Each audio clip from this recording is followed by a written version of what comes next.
Hello, good morning po ulit. So, yun nga po, starting po this week, magkakaroon na po ng announcement every start. So, for the month of May po, and May 25 first is all leadership mentoring all ministry heads led by Bishop of Nemo via Zoom. And next, June 15 as joint prayer and fasting po sa Ating Kasado. In church po ay Siha. Next po is Fire of Praise, June 20, JCO Ginagawa. In church ay Iyan po. And June 27, church anniversary na JCO Shibata. At in church naman po ay Siha. June 29, leadership mentoring, only prayers din po are led by Bishop Agner, online via Zoom. And connect groups po for every rest day po na hindi tumatapat ng Sunday. So, meron po tayong Bible study po for ang in-charge po po rin Ate Sel, sabihan po si Raylene at sasihan ng si Cherry. So, Monday to Friday po, daily devotion.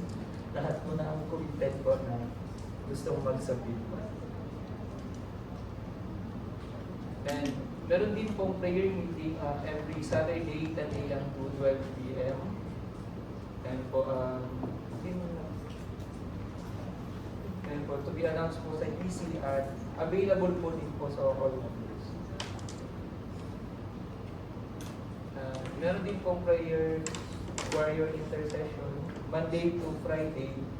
And dun sa mga interested po, pwede po contact si Sis Jocelyn or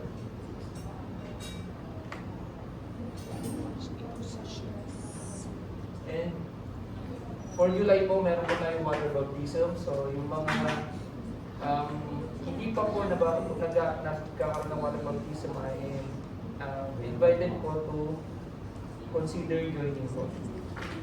Kanino po magpapa-register? Sa mga leaders daw po magpapa-register. Also, meron din po tayong online services for every Sunday sa mga hindi po makaka-attend physically po. And this is our call for commitment. As we are now JCOB Church, we remain committed to our God and to our church. We encourage everyone who is willing and obedient to share your blessings. We invite you to participate in our monthly commitment pledge for the church anniversary plan. Together, let's make a meaningful impact and God bless. So ito po yung one voluntary contribution po. So ang mga in-charge po sa IHAN ay si Sis Joanne, sa Bihan si Sis Gina, at sa Sihat po ay si Sis Jan. Tindakan po.